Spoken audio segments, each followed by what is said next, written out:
ধানের আটি গল্পের নাম মাটির মানুষ। নদীর ধারে ছোট্ট এক গ্রাম, নাম তার বটতলী। সেখানে বসবাস রশিদ মিয়ার। বয়স প্রায় ৬৫, গায়ের রং পুড়ে যাওয়া, চোখে অভিজ্ঞতার রেখা। তার জীবনের বড় গর্ব, মাটি আর পড়ে থাকা একমাত্র ছেলে রহিম। রশিদ মিয়া ছোট থেকেই জমিতে কাজ করে এসেছে। বাবা মায়ের রেখে যাওয়া সামান্য জমিতে ধান, পাট আর কখনো আলু চাষ করতেন। ৩ বেলা খেতে না পারলেও কারো কাছে হাত পাতেননি।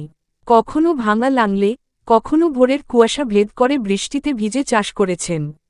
তার ইচ্ছে ছিল একটাই, ছেলেকে শহরে মানুষ বানাবো। সেই ইচ্ছায় নিজের সোনার চেয়ে দামি গরু বিক্রি করে ছেলেকে শহরের কলেজে পাঠান। নিজের মুখে একটা ভালো জামা নেই, কিন্তু ছেলের বই কখনো পুরনো হয়নি। পোস্টবক্স একদিন চিঠি এলো, রহিম সরকারি চাকরি পেয়েছে। খবর শুনে পুরো গ্রাম আনন্দে মাতোয়ারা। রহিম ছুটিতে বাড়ি এলো, সঙ্গে এনেছে শার্ট প্যান্ট, উপহার, শহুরে ভাষা। কিন্তু গ্রামের মাটির গন্ধ, বাবার গায়ে লেগে থাকা ঘামের গন্ধ, মায়ের হালকা কাঁথার উষ্ণতা, সব যেন ভুলে গেছে।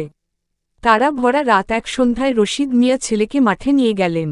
কৃষক রশিদ মিয়া বললেন, দেখ বাবা, এই জমিগুলোই তোকে মানুষ করেছে। শহরের বড় অফিসে বসবি ঠিকই, কিন্তু যেন ভুলে যাস না, তুই এই মাটির সন্তান। রহিম স্তব্ধ হয়ে গেল। শহরের চাকচিক্য তার হৃদয়ের একটা অংশে ধুলো জমিয়ে ফেলেছিল, কিন্তু সেদিন বাবার কথায় সেই ধুলো ঝরে গেল।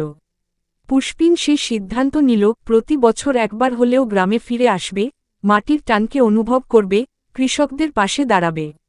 পাকানো নীতিকথা, গ্রামের কৃষক শুধু খাদ্য উৎপাদন করে না, জাতির আত্মা বহন করে।